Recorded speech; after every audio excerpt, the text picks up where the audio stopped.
iOS has an underrated feature called focus mode, which will help alleviate some of the distractions that you have in your day to day.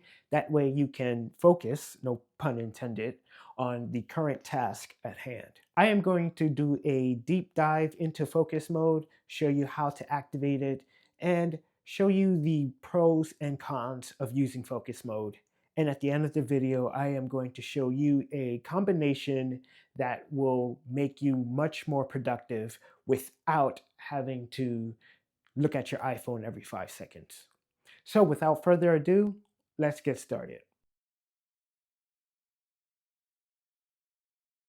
There are several different categories of focuses that you can create, and you can get to this by opening settings, scrolling down just a bit, and tapping on focus. You'll see a list of some of the focuses that are pre-installed. I've had this feature for a very long time, so you may see some items that you don't see on your screen, and that's okay, because the way you can create your custom focus is by tapping on the plus icon, and then you can select any item from the following prompt. So when you do this, it's going to ask you, what do you want to focus on?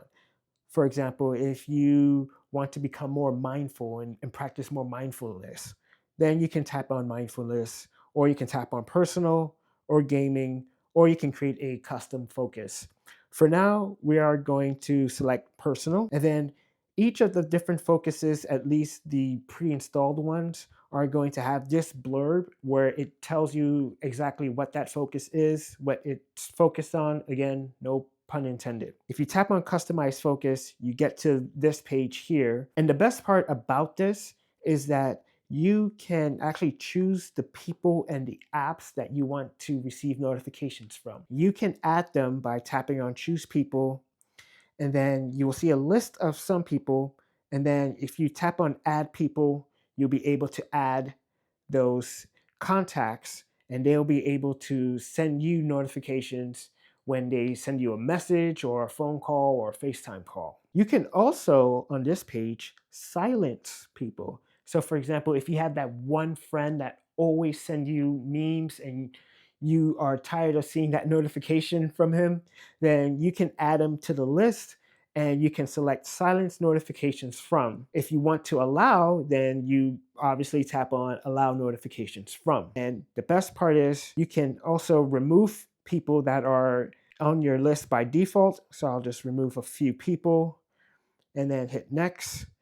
And then now you get to this page where it choose calls to allow. So you can either allow everyone to break through the focus mode when they call you. You can only allow your favorites, only people in your contacts, or the select few that you've chosen on the previous page. Whatever you choose is going to be up to you. But if you want to improve your productivity without looking at your phone every 30 seconds, then I would probably select allow people only.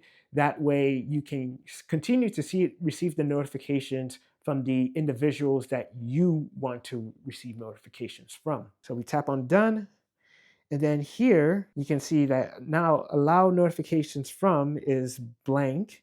And that is because we changed it from silence notifications from. So we can just tap on allow people. We'll just add just a few people here.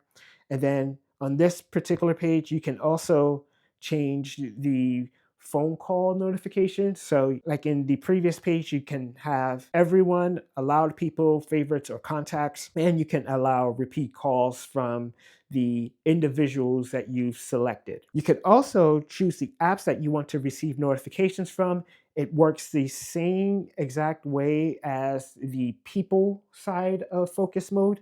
So you can have a choice of all of the apps that you have installed, or you can be selective about which apps that you want to receive notifications from, which ones you want to silence. Again, it's up to you and how you want to increase your productivity. You can also customize the screens, and while I don't find this particularly useful, you may. So if you tap on choose, and on some of the focus modes I found is that iOS would automatically create some pre-screens for you to choose from, or you can choose from your pages that you've created. If you choose the iOS provided route, it would only have the apps that it shows on the screen, but you can edit the apps from this screen. So for example, if you don't want to see notifications from Alfred Camera, you can just tap on Alfred Camera, done, and then you no longer see it on this screen. You can hit add, and this also applies for Apple Watch and iPads as well. You can also have the focuses turn on at certain times, so that is under the smart activation section. If you just tap on that, you can select this and it will turn on the particular focus mode based on the time of day. So if iOS knows that you are at work between 9 and 5, it will probably turn on automatically. It's something that you have to keep on top of just to make sure. However, I don't use this feature. What I use is the ad schedule. And the ad schedule is obviously when the time comes, that focus will either turn on or off. I like to use the time, and I can customize when I want the focus mode to automatically activate. So it's pretty straightforward.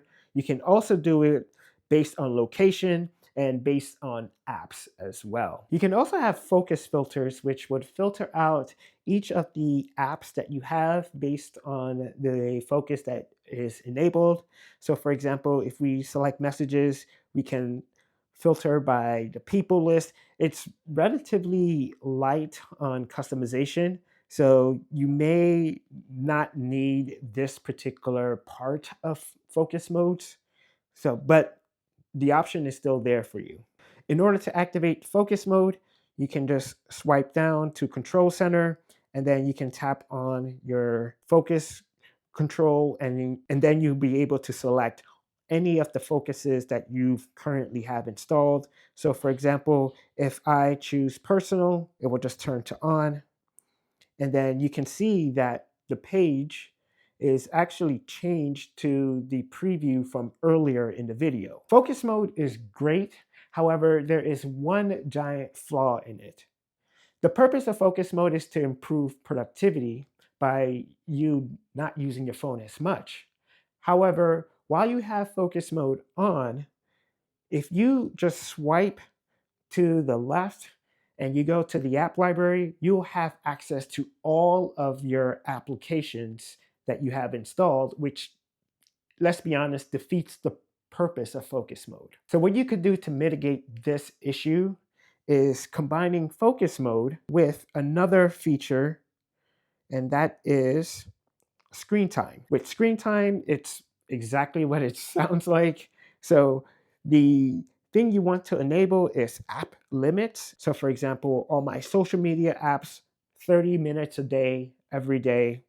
And you can hit add limit, and then it will select based on the category of app. So for example, if we chose travel, and then this pop-up would show, because it's going to tell you that all of your other devices that are connected to the same Apple ID are going to have this screen time implemented as well. So we hit OK. If you want to filter out the particular apps, you can just tap on all in this case, and then you can just deselect the apps that you want. Combining this with focus mode should help you increase your productivity. So that is it. That is the focus mode deep dive, along with some additional tips to make it much more useful. If you use focus mode, let me know in the comments. If you have any other tips or suggestions to improve productivity and reduce your screen time, leave it in the comments. I want to thank all 520 of you for subscribing. It really helps me out. It really makes me glad that I started this journey. I appreciate all of you. And until next time, I will see you in the next video. Take care.